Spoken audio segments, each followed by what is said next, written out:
అప్పుడు లవర్స్. ఇప్పుడేమో పోటీగా నెగ్గేదెవరు?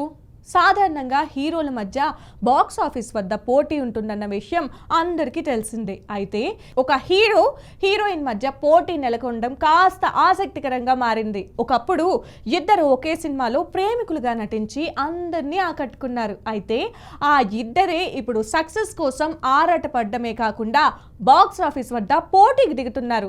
ఇద్దరు ఒకే రోజు విడుదలకు తమ సినిమాలను సిద్ధం చేస్తూ గట్టిగా పోటీ పడనున్నారు. మరి ఆ ఇద్దరు ఎవరు? వారు నటిస్తున్న చిత్రాలేంటి? ఏ చిత్రంపై ఎంత హైప్ ఉంది అనే విషయాలు ఇప్పుడు చూద్దాం.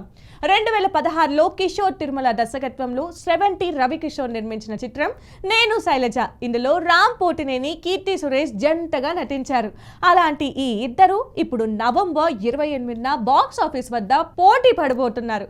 రామ్ పోతినేని తాజా చిత్రం ఆంధ్ర కింగ్ తాలూకా.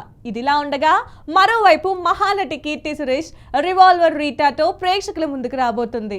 ఎప్పుడో విడుదల కావాల్సిన ఈ సినిమా పలు కారణాల వల్ల వాయిదా పడుతూ వచ్చి నవంబర్ 28న విడుదలకు సిద్ధమవుతుంది. మరి భారీ అంచనాల మధ్య బాక్స్ ఆఫీస్ వద్ద పోటీ పడబోతున్న రామ్, కీర్తి సురేష్ ఇద్దరిలో ఎవరు బాక్స్ ఆఫీస్ వద్ద నెక్కుతారో చూడాలి.